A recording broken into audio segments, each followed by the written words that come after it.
কেন, মরে না কেন, শেষ পর্যন্ত পরিকল্পিতভাবে ওনাকে কাশিমপুর কারাগার থেকে পিজি হসপিটালে এনে একটা সুস্থ মানুষকে ইনজেকশন মেরে বিষ প্রয়োগের মাধ্যমে দুনিয়া থেকে বিদায় করে দিচ্ছে। তিনি আর কেউ নয়, তিনি আমাদের মুসলিম উম্মার হৃদয়ের স্পন্দন আল্লামা দেলোয়ার হোসেন সাঈদী রাহিমাহুল্লাহ।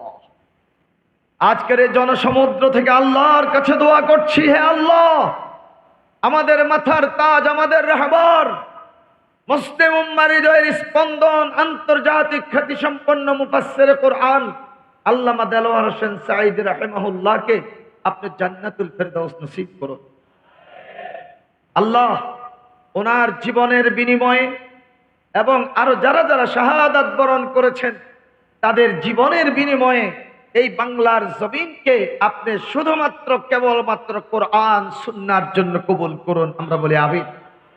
হুজুরের কথাটা মনে পড়ে গেছে এই জন্য যে তিনি এই কোরআনটাকে এইভাবে হাতে নিতেন, নিয়ে এইভাবে উল্লেখ করতেন, বলেন তো এই কিতাবটার নাম কি, এভাবে প্রশ্ন করতেন, তাই না?